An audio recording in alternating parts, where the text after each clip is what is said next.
The fate of the free world rested on a single day, a day that would be forged in secrecy, built on an unprecedented scale, and launched with the courage of hundreds of thousands of men. This is the story of the moments before the storm, the intricate and nerve-wracking countdown to detail. By early 1944, the tide of the Second World War was turning, but Europe remained firmly in the grip of Nazi Germany. The Soviet Union was bearing the brunt of the fighting on the Eastern Front, and the Western Allies knew they had to open a second front. They had to invade Fortress Europe. The plan was codenamed Operation Overlord, the largest amphibious invasion in human history.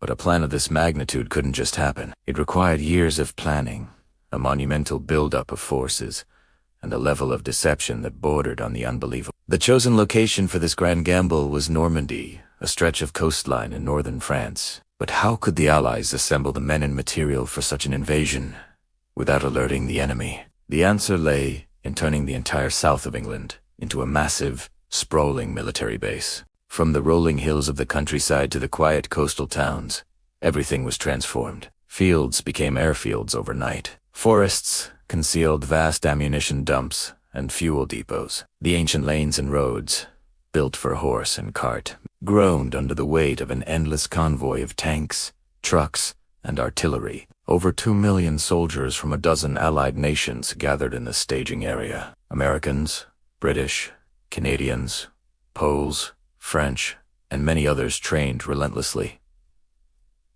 Their accents mingling in the pubs and camps. They practiced beach landings on the English coast, repeating the grueling process until it became second nature. The scale was staggering. Imagine every port, every harbor from Cornwall to Kent, packed to the brim with ships of every conceivable size.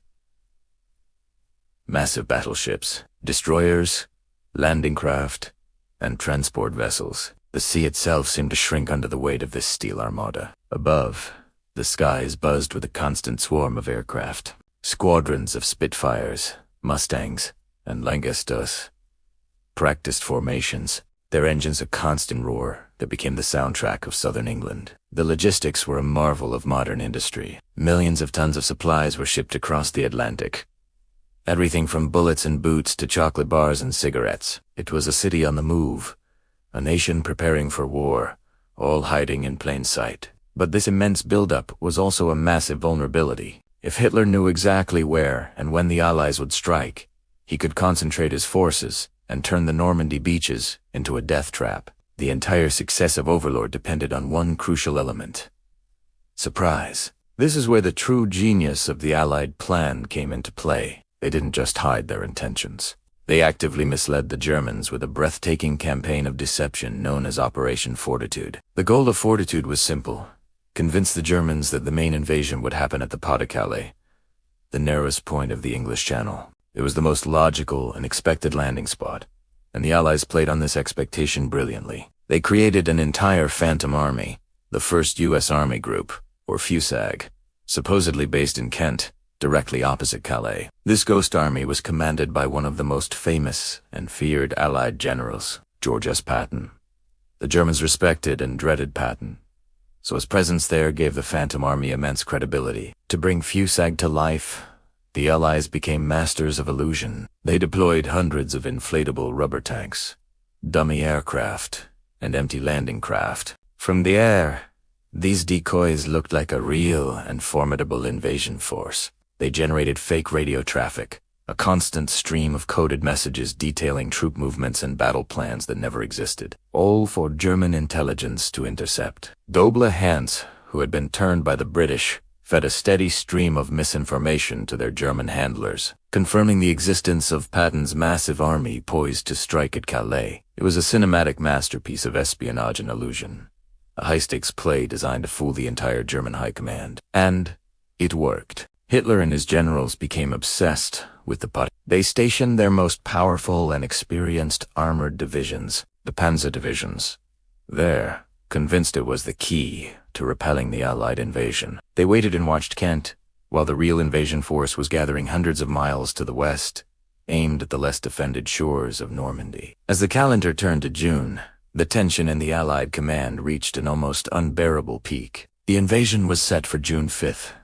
Everything was ready. The men were briefed. Their letters home were written, and they were sealed in their camps and aboard their ships. The engines of thousands of vessels were ready to turn. But then, a new enemy emerged, one the Allies couldn't fight with guns or tanks: the weather. A massive storm system churned in the English Channel, bringing with it gale-force winds and torrential rain. The seas were too rough for the landing craft, and the cloud cover was too thick for the bombers and paratroopers. General Dwight D. Eisenhower, the Supreme Allied Commander, faced an agonizing decision. To launch in these conditions would be suicidal, but to postpone could mean losing the element of surprise. The complex timetables, the tides, the moonlight, everything had been aligned for these specific days. Delaying for too long could mean scrapping the invasion for weeks, even months. On the evening of June 4th, Eisenhower gathered his top commanders in a smoke-filled room at Southwick House. The forecast was grim. The rain lashed against the windows as Group Captain James Stagg, the chief meteorologist, delivered his report. It was a tense, dramatic scene. The fate of the world seemed to hang on Stagg's weather charts. After intense debate, Eisenhower made the gut-wrenching call to postpone for 24 hours. The troops, already on edge, had to wait one more day, crammed into the bellies of their ships, battling seasickness and their own fears. The next day, June 5th, the commanders met again. The atmosphere was even heavier. Stagg delivered a sliver of hope. He predicted a brief window of better weather opening up overnight and lasting through the morning of June 6th. The winds would drop. The clouds would break. It wasn't perfect, but it was a chance. A small, fragile window. The decision rested solely on Eisenhower's shoulders. He polled his commanders. Their opinions were divided. The risk was immense. Eisenhower paced the room, the weight of millions of lives on his shoulders. After a moment of intense silence that felt like an eternity, he looked up and said, "Okay, let's go." With those 3 simple words, he unleashed the largest military operation in history. He had already pre-written a communiqué in case of failure, taking full responsibility. That was the burden of command. Within hours, the intricate machinery of invasion roared to life. Under the cover of darkness, over 1,000 bombers took to the skies to pound German defenses along the Normandy coast. They were followed by the airborne divisions, more than 13,000 American paratroopers from the 82nd and 101st Airborne Divisions, and over 7,000 British paratroopers from the 6th Airborne, boarded their C-47 transport planes. They were the tip of the spear, tasked with dropping behind enemy lines to seize key bridges, crossroads, and gun batteries to protect the seaborne landings. For these young men, the final moments were a mix of bravado, prayer, and quiet reflection. They checked their gear one last time, their faces blackened with cork, their pockets filled with maps and photographs from home. As they flew over the channel, the flak from German anti-aircraft guns lit up the night sky, rocking their planes violently. The go signal lit up, and they plunged into the darkness over Normandy, into a chaotic and uncertain battle. Meanwhile, the Great Armada, nearly 7,000 ships, was already crossing the channel. Men huddled on the decks, watching the French coastline slowly emerge as a dark line on the horizon. They heard the distant thunder of the naval bombardment as battleships like the USS Texas and HMS Warspite unleashed hell upon the German fortifications of the Atlantic Wall. The sky was streaked with tracers, and the sea was alive with the churning of thousands of propellers. The final hour had arrived. The countdown was over. Dawn was about to break on the longest day. Thank you for watching. The story of what happened on those beaches is one of immense courage and sacrifice. If you found this prelude to D-Day fascinating, please like this video and subscribe for more deep dives into history's most pivotal moments. Imagine a single day that could decide the fate of the entire world. That day was June 6, 1944. On the shores of Normandy, France, the largest amphibious invasion in history was about to unfold, an operation that would turn the tide of World War II and begin the liberation of Western Europe. This is the story of D-Day. By the spring of 1944, Nazi Germany had occupied much of Europe for nearly 4 years. The Soviet Union was fighting a brutal war on the Eastern Front, and the Allies knew they had to open a second front to relieve the pressure and push back against Hitler's regime. The plan was codenamed Operation Overlord, a monumental undertaking that had been years in the making. The Supreme Allied Commander, General Dwight D. Eisenhower, faced an immense responsibility. The lives of millions and the future of freedom rested on his shoulders. The location chosen for the invasion was a 50-mile stretch of coastline in Normandy. It was a strategic gamble. The Germans, led by Field Marshal Erwin Rommel, expected the landing at the Pot de Calais, the narrowest point of the English Channel. To keep them guessing, the Allies launched a massive deception campaign called Operation Fortitude. They created a phantom army, complete with inflatable tanks, fake radio traffic, and double agents, all designed to convince the Germans that the main attack would come elsewhere. It was one of the most brilliant and successful deceptions in military history. The invasion force was staggering. Nearly 7,000 ships and landing craft, more than 11,000 aircraft, and over 156,000 troops from the United States, Great Britain, Canada, and other allied nations were assembled in southern England. These soldiers, sailors, and airmen knew the stakes were high. In a letter to his troops, Eisenhower wrote, "You are about to embark upon the Great Crusade. The eyes of the world are upon you." The invasion was originally set for June 5th, but terrible weather forced a 24-hour delay. The forecast for June 6th wasn't much better, but Eisenhower knew they couldn't wait any longer. In the early hours of darkness, the operation began. More than 24,000 paratroopers and glider-borne infantry from the American 82nd and 101st Airborne Divisions and the British 6th Airborne Division dropped behind enemy lines. Their mission was crucial: to seize key bridges, disrupt German communications, and secure the flanks of the invasion beaches to prevent enemy reinforcements. Many were dropped off target, scattered across the French countryside, but they fought with incredible courage in small, isolated groups, creating chaos and confusion for the German defenders. As dawn broke, the naval bombardment began. A fleet of Allied warships unleashed a terrifying barrage of shells onto the German coastal defenses, known as the Atlantic Wall. This was a network of concrete bunkers, machine gun nests, and artillery placements that Hitler had ordered built. Following the bombardment, the landing craft, filled with anxious young men, made their way towards the 5 designated beaches. The beaches were given code names: Utah and Omaha for the Americans, Golden Sword for the British, and Juno for the Canadians.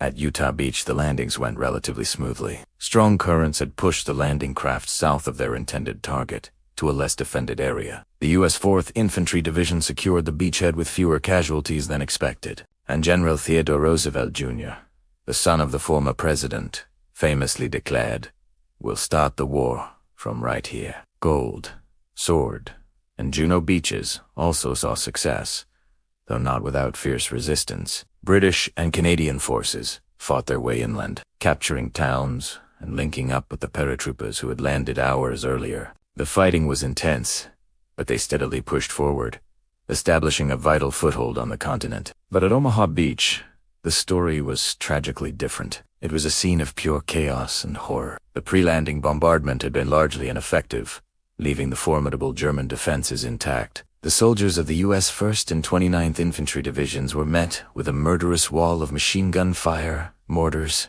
and artillery. Landing craft were sunk before they even reached the shore. Men were cut down as they waded through the surf. The beach became a killing field, and for a time, it seemed the entire landing at Omaha might fail. Yet, in the face of unimaginable terror, leaders emerged. Junior officers and non-commissioned officers rallied the survivors. Small groups of men, crawling and dashing between obstacles, began to, slowly, painfully, make their way up the bluffs. They used explosives to blast holes in the barbed wire and concrete barriers. Brigadier General Norman Cota, upon arriving on the beach, famously told his men, "There are 2 kinds of people who are staying on this beach. Those who are dead and those who are going to die. Now, let's get the hell out of here." It was this raw courage and individual initiative that finally broke the German defenses on Omaha. By the end of the day, a fragile foothold had been secured, but at a terrible cost. Omaha Beach alone saw over 2,400 American casualties. While the infantry fought on the beaches, Allied pilots dominated the skies. They provided air cover, bombed German positions, and prevented the Luftwaffe from effectively challenging the invasion. Meanwhile, the Navy continued to ferry in a constant stream of reinforcements and supplies, the lifeblood of the entire operation. By the end of that long and bloody day, June 6, 1944, the Allies had done it. They had breached the Atlantic Wall. They had established a beachhead in Normandy. The cost was immense, over 10,000 Allied casualties, with more than 4,400 confirmed dead. But the mission had succeeded. This was just the beginning of the brutal Battle of Normandy, which would last for another 2 months. But D-Day was the crucial first step. It was the beginning of the end for Hitler's Third Reich. The bravery and sacrifice of those who fought on D-Day cannot be overstated. They were ordinary people farmers, factory workers, teachers, and students who were called upon to do something extraordinary. They fought and died not for conquest, but for liberation. They stormed those beaches to restore freedom to a continent shrouded in darkness. Their legacy is one of courage, determination, and the enduring power of the human spirit in the face of tyranny. We must never forget what they achieved on that fateful day on the shores of Normandy. Let's keep these important stories alive for future generations. The bloody stalemate of the beaches had been broken, but the battle for Normandy was far from over. As the sun rose on the days following June 6th, the Allied forces found themselves trapped in a green hell known as the Bocage. These were ancient, dense hedgerows that had stood for centuries, creating a natural labyrinth of earthen walls and thick vegetation. For the German defenders, every field was a fortress. For the advancing Allies, every corner was a deadly ambush. The war slowed to a crawl, measured not in miles, but in yards and blood. Tanks were bogged down, and the air superiority that the Allies enjoyed was often nullified by the thick canopy and constant summer storms.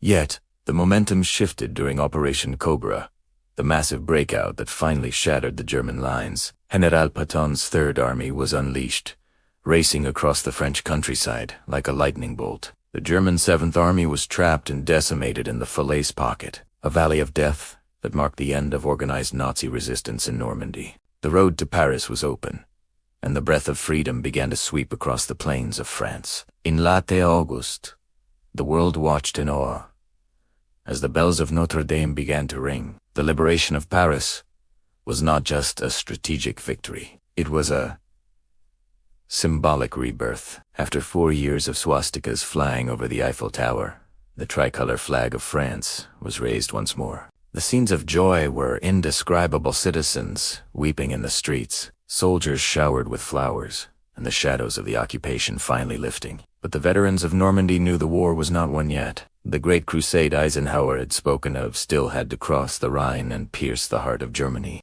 The winter of 1944 would bring the freezing brutality of the Battle of the Bulge, a final, desperate gasp from a dying regime. But the spirit forged on the sands of Omaha and Utah beaches could not be broken. The Allied machine, fueled by the industrial might of America and the dogged resolve of the British Empire, pushed forward relentlessly. From the liberation of the concentration camps, where the true horror of the Nazi regime was revealed to the world, to the eventual meeting with Soviet forces at the Elbe River, the path started with those first steps into the surf of Normandy. The end came in May 1945, but the cost of that victory remains etched into the landscape of northern France. Today, if you stand on the bluffs overlooking the English Channel, the silence is profound. The roar of the naval guns and the rattle of machine gun fire have been replaced by the gentle whistling of the wind and the rhythmic crashing of the waves against the shore. On the plateau above Omaha Beach lies the Normandy American Cemetery, a hallowed ground where 9,387 white marble crosses and stars of David stand in perfect,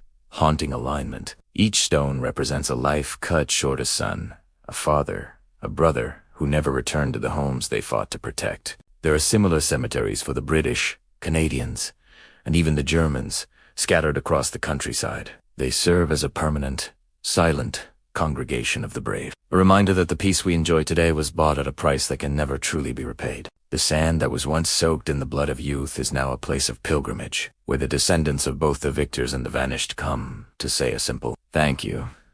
The legacy of D-Day transcends military strategy or political borders. It was the moment when the world's democracies decided that some things, human dignity and the right to live without fear, were worth more than life itself. It was a testament to the power of unity, where men from different continents spoke different languages, but shared a single, unbreakable purpose. As the last of the veterans pass into history, their voices fading into the echoes of time, It becomes the responsibility of the living to carry their torch. We tell this story not to glorify the horrors of war, but to honor the courage of those who stood in the gap when the world went dark. The liberation of Europe was a miracle of logistics, but it was a triumph of the human spirit. It proved that no wall is too high, no bunker too strong, and no tyranny too absolute when free people stand together. As the final credits roll on the story of the longest day, we are left with a profound realization. The dunes of Normandy are more than just a historical site.